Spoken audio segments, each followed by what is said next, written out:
Hello मेरे class 10 के सभी बच्चों, जो बिहार बोर्ड का एग्ज़ाम देने वाले क्लास 10 के सभी बच्चों को मैं अपने वीडियो में स्वागत करता हूं।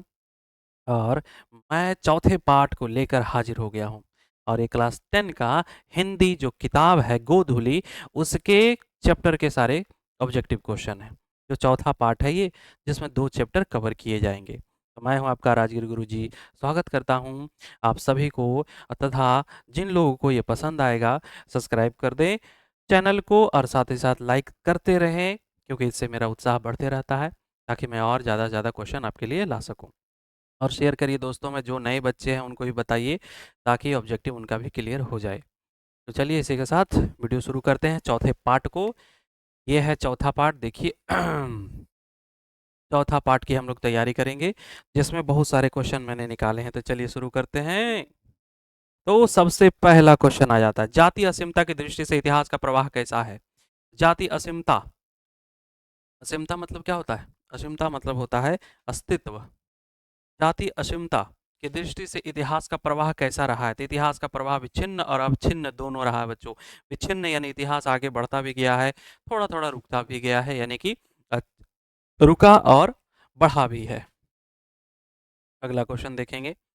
अगला क्वेश्चन है, साहित्य की परंपरा का पूर्ण ज्ञान किस व्यवस्था में संभव है? तो वो है समाजवादी व्यवस्था में। अगर साहित्य की परंपरा का पूर्ण ज्ञान किसी व्यवस्था में मिलेगा, तो वो है समाजवादी व्यवस्था। किस व्यवस्था में बच्चों? समाजवादी व्यवस्था में। ठीक किया इसमें? हाँ, समाजवादी व्यवस्था में। अगला देखिए, हिंदी आलोचना को वैज्ञानिक दृष्टि प्रदान करने का श्रेय किनको प्राप्त है? हिंदी आलोचना में वैज्ञानिक दृष्टि प्रदान करने का श्रेय किनको है? तो वो है रामविलास शर्मा, जो कि परंपरा के मूल्यांकन के कौन है? लेखक हैं। याद रखिएगा, परंपरा के मूल्यांकन के लेखक कौन है? रामविलास शर्मा। इन्होंने ही हिंदी आलोचना को वैज्ञानिक दृष्टि प्रदान करने का श्रेय दिया जाता, मतलब इन्हीं को दिया जाता है।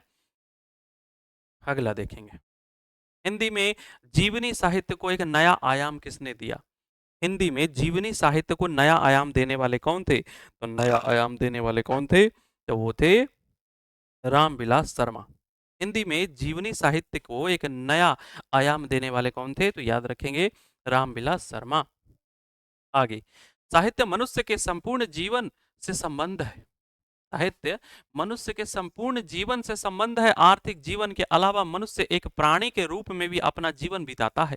साहित्य में उसकी बहुत सी आदिम भावनाएं प्रतिफलित होती है, जो उसे प्राणी मात्र से जोड़ती है। यह गद्यांश किस पाठ का? ये जो लाइन है, किस पाठ का है बच्चों? तो याद रखेंगे, परंपरा और मूल्यांकन का है। किसका है? परंपरा और मूल्यांकन का है।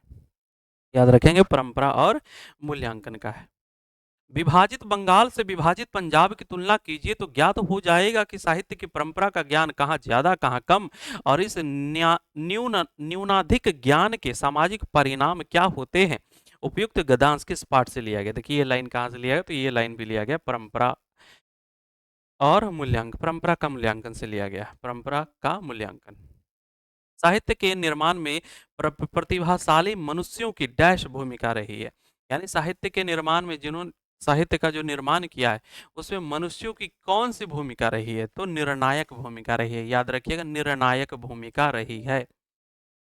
रामविलास शर्मा के अनुसार भारत की राष्ट्रीय क्षमता का पूर्ण विकास किस व्यवस्था में संभव है? रामविलास शर्मा के अनुसार भारत की राष्ट्रीय क्षमता का पूर्ण विकास किस व्यवस्था में संभव है? तो याद रखिएगा, वो था समाजवादी व्यवस्था में। है ना, रामविलास शर्मा ऐसा मानते थे कि भारत की राष्ट्रीय क्षमता का पूर्ण विकास कौन सा व्यवस्था में ज्यादा संभव हो जाएगा? तो समाजवादी व्यवस्था में। जो लोग साहित्य में युग परिवर्तन करना चाहते हैं, जो लकीर के फकीर नहीं है, जो रूढ़ियां तोड़कर क्रांतिकारी साहित्य रचना चाहते हैं, उनके लिए साहित्य की परंपरा का ज्ञान सबसे ज्यादा आवश्यक है। प्रस्तुत गद्यांश किस पाठ से उद्भूत है? तो ये भी लिया गया परंपरा का मूल्यांकन से। याद रखेंगे, परंपरा का मूल्यांकन, परंपरा का मूल्यांकन। परंपरा का ज्ञान किसके लिए आवश्यक है? परंपरा का ज्ञान आवश्यक है जो लकीर के फकीर न होकर क्रांतिकारी साहित्य की रचना करना चाहते हैं, जो नए साहित्य लिखना चाहते हैं, जो अच्छी साहित्य लिखना चाहते हैं, उनके लिए परंपरा का ज्ञान होना जरूरी है। जब परंपरा ही नहीं चाहिए जानिएगा, तो आगे कैसे कुछ लिख पाइएगा? जारशाही कहाँ थी? जारशाही रूस में थी बच्चों। पढ़े होंगे हिस्ट्री में, रूस में किसका शासन चलता था? तो जार का शासन चलता था। तो जारशाही कहाँ थी? रूस में थी। जारशाही कहाँ थी? रूस में थी। निराला के साहित्य साधना के रचनाकार हैं, निराला के साहित्य साधना के रचनाकार कौन है? तो रामविलास शर्मा है। कौन है? रामविलास शर्मा। साहित्य मनुष्य के संपूर्ण जीवन से संबंध है, यह पंक्ति किस पाठ से उद्वात है? साहित्य मनुष्य के संपूर्ण जीवन से संबंध, यह पंक्ति किस पाठ से है? तो यह पंक्ति है परंपरा का मूल्यांकन से, परंपरा का मूल्यांकन। अगला देखिए, सोवियत संघ के लोग हिटलर विरोधी संग्राम को क्या कहते थे? हिटलर विरोधी संग्राम को क्या कहते थे? महान राष्ट्रीय संग्राम कहते थे। सोवियत संघ के लोग हिटलर का जब विरोध करते थे, उसके खिलाफ संग्राम चलाते थे, तो क्या नाम दिए थे? महान राष्ट्रीय संग्राम। किस व्यवस्था को कायम होने पर जातीय असीमता खंडित नहीं होती है, वर्ण और पुष्ट हो जाती है? किस व्यवस्था को कायम होने पर जातीय असीमता खंडित नहीं होती बल्कि और अच्छी हो जाती है? तो वो है समाजवादी व्यवस्था। याद रखेंगे, समाजवादी व्यवस्था। भारतीय संस्कृति से किन दो ग्रंथों को अलग कर दे तो भारतीय साहित्य की आंतरिक एकता टूट जाएगी? तो रामायण और महाभारत बच्चों। रामायण और महाभारत अगर हमारे साहित्य से गायब कर दिया जाए तो हमारी संस्कृति ही खत्म हो जाएगी। निबंध है, इसमें निबंध कौन है बच्चों? परंपरा का मूल्यांकन क्या है? एक निबंध है। परंपरा का मूल्यांकन एक निबंध है। किसने सोवियत संघ पर आक्रमण किया था? सोवियत संघ पर आक्रमण कौन किया था? हिटलर ने किया था। सोवियत संघ पर आक्रमण हिटलर ने किया था। यदि मनुष्य परिस्थितियां का नियामक नहीं है तो परिस्थितियां भी मनुष्य का नियामक नहीं है। यदि मनुष्य परिस्थितियां का नियामक नहीं है तो परिस्थितियां भी मनुष्य की नियामक नहीं है। याद रखेंगे। प्रेमचंद्र और उनका युग किसकी रचना है? प्रेमचंद्र और उनका युग है रामविलास शर्मा की। प्रेमचंद्र और उनका युग किसकी रचना है? रामविलास शर्मा। भारतीय प्रगतिशील लेखक संघ के महामंत्री रहे, कौन रहे थे? रामविलास शर्मा रहे थे। भारतीय प्रगतिशील लेखक संघ के महामंत्री कौन रहे थे? रामविलास शर्मा रहे थे। अस्मिता का सही अर्थ क्या होता है? अस्मिता का सही अर्थ होता है बच्चों पहचान। याद रखिए, पहचान। हाँ, अस्मिता का सही अर्थ क्या होता है? पहचान, अस्तित्व। लेखक रामविलास शर्मा के गांव का क्या नाम था? उनके गांव का नाम था उच्च गांव सानी। याद रखिएगा, उनके गांव का नाम था उच्च गांव सानी। अगला, भौतिकवाद का अर्थ भाग्यवाद नहीं है, किस निबंध की पंक्ति है? भौतिकवाद का अर्थ भाग्यवाद नहीं है, किस निबंध की पंक्ति है? तो यह है परंपरा का मूल्यांकन का। याद रखिएगा, भौतिकवाद का अर्थ भाग्यवाद नहीं होता है, ये परंपरा के मूल्यांकन का लाइन है। हिंदी आलोचना के महत्वपूर्ण हस्ताक्षर। डॉक्टर रामविलास शर्मा का जन्म कब और कहाँ हुआ था? तो इनका जन्म हुआ था 1912 उन्नाव उत्तर प्रदेश में। याद रखिएगा, 1912 उन्नाव उत्तर प्रदेश में इनका जन्म हुआ था और गांव का नाम उच्च गांव था। परंपरा का मूल्यांकन गद्य की कौन सी विधा है? तो गद्य की कौन सी विधा? ये एक निबंध है बच्चों। क्या है? निबंध। याद रखिएगा, निबंध है। रामविलास शर्मा का निधन कब हुआ था? रामविलास शर्मा का निधन हुआ था 30 मई 2000 ईस्वी को। 30 मई 2000 ईस्वी को इनका निधन हुआ था। लेखक रामविलास शर्मा कब से कब तक भारतीय प्रगतिशील लेखक संघ के महामंत्री रहे थे? ये रहे थे 1949 से 1953 ईस्वी तक। याद रखिएगा, 1949 से 1953 ईस्वी तक, यानी जब हमारा संविधान लागू हुआ था तब से। द्वंदात्मक भौतिकवाद मनुष्य की चेतना को आर्थिक संबंधों से प्रभावित मानते हुए उसकी सापेक्ष स्वाधीनता स्वीकार करता है। यह पंक्ति किस शीर्षक से है? किस शीर्षक पाठ से है? तो यह है परंपरा का मूल्यांकन। याद रखिएगा, द्वंदात्मक भौतिकवाद मनुष्य की चेतना को आर्थिक संबंधों से प्रभावित मानते हुए उसके सापेक्ष स्वाधीनता स्वीकार करता है। यह पंक्ति किस शीर्षक की है? तो यह है परंपरा का मूल्यांकन। याद रखेंगे, परंपरा का मूल्यांकन। सामाजिक विकास क्रम में सामंती सभ्यता की अपेक्षा किस सभ्यता को अधिक प्रगतिशील कहा जाता है? तो कहा जाता है पूंजीवादी सभ्यता को। सामाजिक विकास क्रम में सामंती सभ्यता की अपेक्षा किस सभ्यता को अधिक प्रगतिशील कहा जाता है? तो वह पूंजीवादी सभ्यता को कहा जाता है। मनुष्य और परिस्थिति का संबंध है द्वंदात्मक है। याद रखिए, मनुष्य और परिस्थिति का जो संबंध है द्वंदात्मक है। चारशाही रूस के सोवियत समाज में पढ़े जाने वाले लोकप्रिय साहित्यकार कौन थे? टोल्स्टॉय थे बच्चों। याद रखिएगा, एक रशियन कवि थे, साहित्यकार कह सकते हैं, कवि साहित्यकार टोल्स्टॉय, ये नाम याद रखिएगा, टोल्स्टॉय। निबंध परंपरा का मूल्यांकन के लेखक कौन है? निबंध परंपरा के मूल्यांकन के लेखक है, sorry sorry sorry, Ramvilas Sharma. निबंध परंपरा के मूल्यांकन का लेखक कौन है? तो है रामविलास शर्मा। कौन है? रामविलास शर्मा। बड़े भाई किस लेखक की रचना है? तो बड़े भाई है रामविलास शर्मा की। किसकी? रामविलास शर्मा की। निम्नलिखित में कौन हिंदी आलोचना के महत्वपूर्ण हस्ताक्षर हैं? हिंदी आलोचना के हैं रामविलास शर्मा। याद रखिएगा, हिंदी आलोचना के महत्वपूर्ण हस्ताक्षर थे, कौन थे? तो रामविलास शर्मा थे। अगला, एथेंस किस महादेश में? एथेंस एक जगह का नाम है, किस महादेश में आता है? तो यूरोप में आता है, याद रखिएगा यूरोप में एथेंस है। कहाँ है? यूरोप में। कौन मनुष्य के संपूर्ण जीवन से संबंध है? संपूर्ण जीवन से संबंध उसका साहित्य। साहित्य से ही संपूर्ण जीवन, मनुष्य के संपूर्ण जीवन के बारे में पता चलता है। साहित्य, हम लोग साहित्य पढ़ते तब जानते हैं पुराने लोग कैसे रहा करते थे, उनकी संस्कृति कैसी थी। लैटिन कवि वर्जिल पर किसने एक बड़ी अच्छी कविता लिखी है? तो वो थे अंग्रेज कवि टेनिसन ने लिखा था। अगला देखिए। यथेष्ट शब्द का अर्थ क्या होता है? यथेष्ट का होता है पर्याप्त, याद रखें यथेष्ट मतलब पर्याप्त होता है। यथेष्ट मतलब पर्याप्त होता है। रामविलास शर्मा को उनकी किस कीर्ति के लिए साहित्य अकादमी पुरस्कार मिला था? तो उनको मिला था निराला की साहित्य साधना के लिए। निराला की साहित्य साधना के लिए उनको मिला था साहित्य अकादमी पुरस्कार मिला था, याद रखिएगा निराला की साहित्य साधना पर उनको मिला था। एक भाषा बोलने वाली जाति की तरह अनेक भाषाएं बोलने वाले राष्ट्र की भी असीमता होती है, यह किस शीर्षक पाठ की पंक्ति है? तब परंपरा का मूल्यांकन। इसका बच्चों परंपरा का मूल्यांकन। आदिम शब्द का क्या अर्थ होता है? आदिम मतलब नाम है आदिम यानी आदि पुरुष, यानी अति प्राचीन। आदिम मतलब अति प्राचीन, बहुत पुराना। यदि मनुष्य परिस्थितियां का नियामक नहीं है तो परिस्थितियां भी मनुष्य का नियामक नहीं है। यह कथन किस लेखक का है? तो यह कथन है रामविलास शर्मा का। यदि मनुष्य परिस्थितियां का नियामक नहीं होता है तो परिस्थितियां भी मनुष्य की नियामक नहीं होती है। यह कथन किस लेखक का है बच्चों? तो रामविलास शर्मा का। किसका? रामविलास शर्मा का। चलिए चैप्टर 8 आ गए। जित जित मैं निखरत हूँ, जित जित मैं निखरत हूँ। अब इसके लेखक कौन है? तो ये इसके लेखक खुद बिरजू महाराज है। पंडित बिरजू महाराज लखनऊ घराने की किस पीढ़ी के कलाकार थे? कहानी आपको याद होगा, ये 7वीं पीढ़ी के कलाकार थे। किस पीढ़ी के बच्चों? 7वीं पीढ़ी के कलाकार थे। बिरजू महाराज का संबंध किस चीज से? बिरजू महाराज क्या बांसुरी बजाते थे, तबला बजाते, कत्थक, हाँ कत्थक नाचते थे वो, और डांस करते थे कत्थक। नृत्य की शिक्षा के लिए पहले पहल बिरजू महाराज किस संस्था से जुड़े थे? तो संगीत भारती कंपनी दिल्ली से जुड़े थे। यानी नृत्य की शिक्षा के लिए पहले पहल वह किस संस्था से जुड़े थे? संगीत भारती से। किससे जुड़े थे? संगीत भारती से। बिरजू महाराज कितना रुपया नजराना देकर अपने गुरु पिता से गंडा बंधवाया था?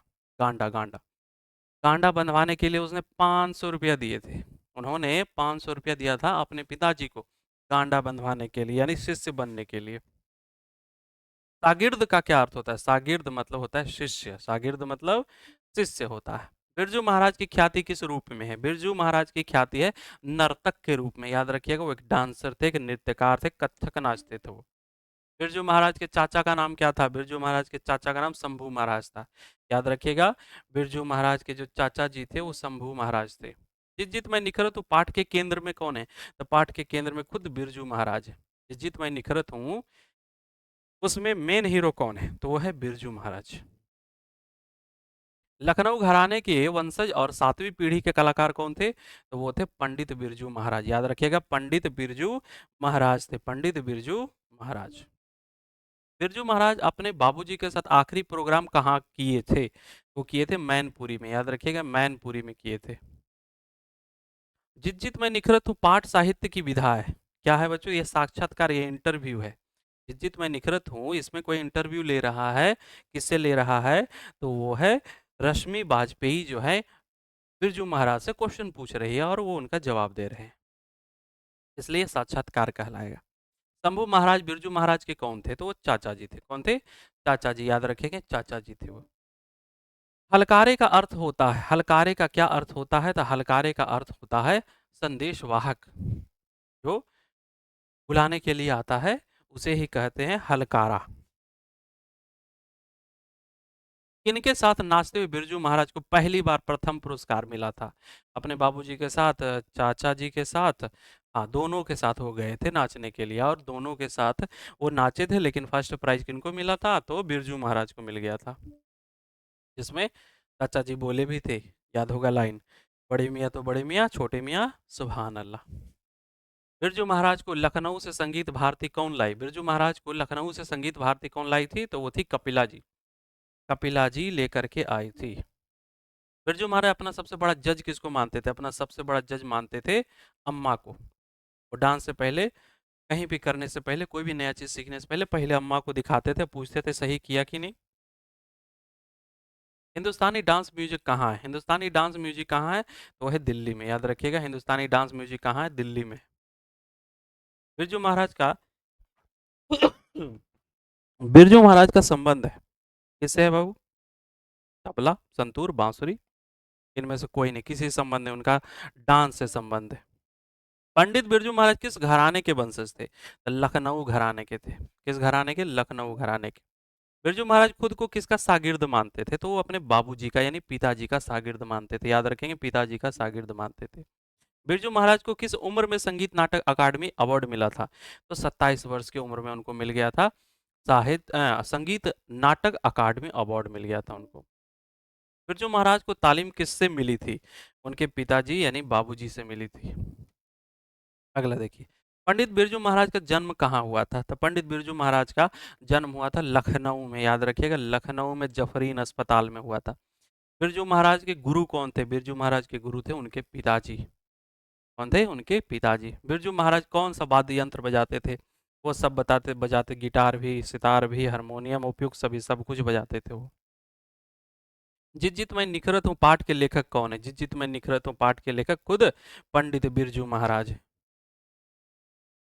नेपाल में बिरजू महाराज के एक रिश्तेदार थे जिनका नाम क्या था बच्चों? तो याद होगा आपको, झुम्मक लाल नाम था उनका। क्या नाम था? झुम्मक लाल। जब दिल्ली में हिंदू मुसलमान दंगे होने लगे तो डर के मारे बिरजू महाराज और उनकी अम्मा कहाँ चले गए? तो लखनऊ चले गए। कहाँ चले गए? लखनऊ चले गए, याद रखिएगा, लखनऊ। बिरजू महाराज किस शैली के नर्तक थे? बिरजू महाराज कौन सा डांस करते? कथक करते थे। कौन सा करते थे? कथक। पंडित बिरजू महाराज 9.5 साल के थे तभी उनके डैश देहावसान हो गया, यानी कि इनका देहावसान हो गया। कौन, किनका देहांत हो गया? तो उनके पिताजी का, बच्चों याद रखेंगे। जब 9.5 साल के थे तब उनके पिता की मृत्यु हो गई। इनके पिता की? बिरजू महाराज। बिरजू महाराज कितने साल के थे जब उनके बाबूजी की मृत्यु हो गई? तो 9 साल के थे 9.5 साल के, सॉरी, 9.5 साल के थे। बिरजू महाराज का साक्षात्कार किसने लिया था? साक्षात्कार लिया था रश्मि बाजपेयी ने। किसने लिया था? रश्मि बाजपेयी ने। पंडित बिरजू महाराज का जन्म कब हुआ था? पंडित बिरजू महाराज का जन्म हुआ था 4 फरवरी 1938 में, याद रखिएगा, 4 फरवरी 1938 में हुआ था लखनऊ में जफरीन अस्पताल में। बिरजू महाराज का जन्म लखनऊ के किस अस्पताल में हुआ था? देखिए आ गया, जफरीन अस्पताल में हुआ था। कहाँ हुआ था? जफरीन अस्पताल में। रंग कर्म की पत्रिका नटरंग का संपादन निम्न में से कौन थी? तो वो थी रश्मि बाजपेयी। रंग कर्म की पत्रिका नटरंग की संपादक थी। कौन थी? रश्मि बाजपेयी। पंडित बिरजू महाराज कानपुर में कितने साल तक रहे थे? लगभग 2-2.5 साल रहे थे, याद रखिएगा, लगभग 2-2.5 साल रहे थे। हिंदुस्तानी डांस म्यूजिक नामक स्कूल किसका था? तो वो था निर्मला जी का, याद रखेंगे। हिंदुस्तानी डांस म्यूजिक नामक स्कूल किनका था? निर्मला जी का था। बिरजू महाराज की शादी किस उम्र में हो गई थी? तो बिरजू महाराज की शादी 18 साल में हो गई थी। कम उम्र यानी 18 साल में हो गया था। पंडित बिरजू महाराज ने गंडा किससे बंधवाया था? तो बाबूजी से बंधवाया था, याद रखिएगा। कौन बांधा था गांडा? बाबूजी ने, वो भी 500 रुपया लेकर के। साफा क्या होता है? तो साफा याद रखिएगा, साफा साफ लंबा वस्त्र जिसे नर्तक कंधे से लेकर कमर तक लपेट लेता है, उसी को साफा कहते हैं। याद रखिएगा, साफा क्या है? साफ लंबा वस्त्र जिसे नर्तक कंधे से लेकर कमर तक लपेट लेता है। इस तरह से 2 चैप्टर के सारे ऑब्जेक्टिव कंप्लीट हो गए। और भी बहुत सारे ऑब्जेक्टिव बन सकते हैं, इसलिए एक बार किताब भी जरूर पढ़ लीजिएगा। लेकिन जितना इंपॉर्टेंट था मैंने निकाल करके आपको बता दिया। किताब पढ़िएगा, साथ ही साथ और भी अदर बुक भी पढ़ते रहिएगा, जैसे कि गेस्ट पेपर आता है, ये सभी थोड़ा थोड़ा देखते रहिएगा ऑब्जेक्टिव। और देखिएगा ये क्वेश्चन आपको सही किससे आता है, ठीक है, थोड़ा जांच पड़ताल भी हो जाएगा। तो इस तरह से ये वीडियो यहीं पर समाप्त होता है। जय हिंद, जय भारत।